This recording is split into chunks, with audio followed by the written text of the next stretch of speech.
Assalamualaikum warahmatullahi wabarakatuh. Dalam video kali ini, saya ingin menceritakan suatu kisah inspirasi, yaitu kisah saya sendiri yang saya tulis dalam buku Berani Menikmati Takdir. Dan saya adalah salah satu penulisnya. Semoga dengan cerita ini dapat memotivasi teman-teman semua. Lihat ke bawah agar kamu bersyukur. Saya hanyalah perempuan biasa, perempuan yang jauh dari kata sempurna dan banyak lagi kekurangannya. Saya diberi nama oleh orang tua saya sebagai Nisal Khairautari. Saya lahir pada tanggal 1 April 2001. Saya lahir ke dunia ini memulai kehidupan yang terdiri dari jatuh bangkit, sedih bahagia. Saya merupakan anak ketiga dari berempat bersaudara. Saya mungkin adalah anak yang paling unik di tengah-tengah keluarga saya. Saya belum mencapai satu titik kehidupan yang bisa memotivasi orang lain, karena diri saya pun juga butuh motivasi.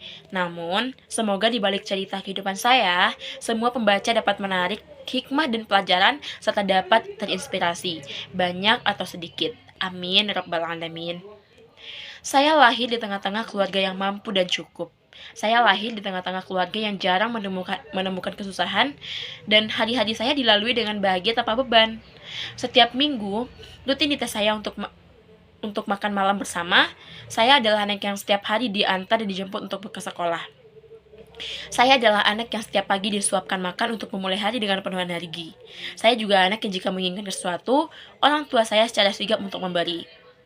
Hari demi hari, saya tumbuh menjadi sosok perempuan remaja yang baru mengenal apa itu arti kehidupan. Sedikit demi sedikit, saya melihat kesusahan keluarga saya yang dimana waktu itu saya masih kanak-kanak dan saya tidak menjumpai kesusahan sedikit pun. Barulah saya mengerti dalam kehidupan ada yang namanya jatuh bangkit. Pada jatuh, Allah Subhanahu wa Ta'ala menguji kita, dan pada saat kita bangkit, Allah juga menguji kita. Pada saat remaja, saya sudah melihat sedikit demi sedikit kesusahan yang ada pada keluarga saya. Saya sudah melihat perubahan yang terjadi di keluarga saya. Namun, saya tidak bisa bergerak karena pada saat itu yang saya mengerti hanya bermain saja. Ingin bergerak, namun bagaimana? Saya menemukan lingkungan yang benar-benar berjuang di medan kehidupan. Di saat saya menduduki bangku SMA, semua tampak jelas. Saya sudah mengerti sekarang bagaimana masalah yang hadir di tengah-tengah keluarga saya. Saya cuma bisa diam dan menikmati alur dari kehidupan ini. Rasanya hidup ini sempit dan tak berarti. Hingga pada akhirnya, setelah semua masalah itu menampakkan dirinya, barulah saya mengerti tidak untuk waktunya untuk bermain. Walaupun kadang kelabilan diri ini membuat saya kadang lupa diri. Di saat saya mengalami titik terbawah, ada yang tampak berubah di tengah-tengah keluarga besar saya. Keluarga besar yang sudah berubah, yang tidak lagi peduli di saat saya masih jaya. Disisihkan, dikucilkan, dan disalahkan. Memang pada saat itu, saya dan keluarga saya memang menopang hidup di rumah nenek saya. Dan pada akhirnya, saya dan keluarga memutuskan untuk mengontrak rumah agar hidup dengan damai dan bahagia. Namun pada saat itu kondisi saya semakin sulit. Untuk makan pun, satu potong ayam saja bagi 3 dengan orang tua dan adik saya. Saya ingin seperti orang-orang. Saya ingin punya handphone seperti orang-orang. Saya ingin dijemput pulang sekolah. Saya ingin seperti orang-orang. Di saat itulah saya ingin kembali ke masa kecil di mana saya belum mengerti apa itu masalah dan pahitnya kehidupan. Jarang sekali saya bersyukur kepada Rabb yang telah memberikan sesuatu kenikmatan yang besar kepada saya dan keluarga saya. Saya terus menjalani hari, menikmati dan paling penting disyukuri. Walau kadang nafsu masih saja menguasai diri. Hingga pada titik ini, saya duduk di bangku perkuliahan. Alhamdulillah, kondisi keluarga saya membaik. Sedikit demi sedikit, beban telah hilang. Ibu saya memiliki seorang teman yang juga mengalami titik terendah seperti ini. Namun, untuk makan dan minum saja susah. Berbeda dengan saya, yang waktu itu alhamdulillah masih diberikan Allah rezeki. Di usia sekarang, saya sudah banyak melihat masalah-masalah kehidupan.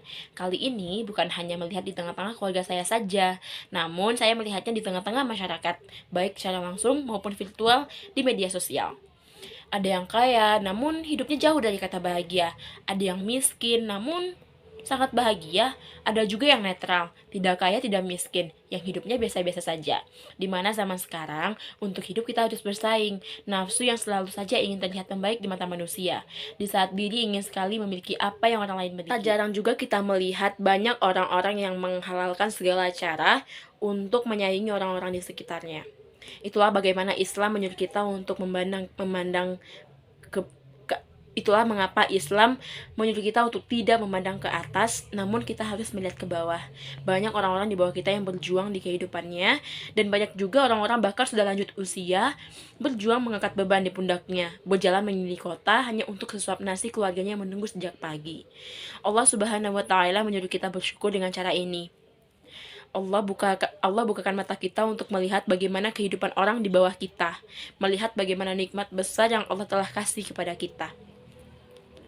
Setelah saya merasakan dan mengetahui bagaimana kerasnya berjuang di medan kehidupan, saya berprinsip untuk menjadi kaya yang Allah ridhoi, memiliki banyak uang, agar saya bisa meredamkan kesusahan-kesusahan orang-orang di sekitar saya, menggapai apa yang belum tercapai dari keinginan keluarga saya, membuat orang-orang di sekitar saya bahagia, agar saya dapat meninggalkan semua pahala jariah untuk bekal akhirat saya.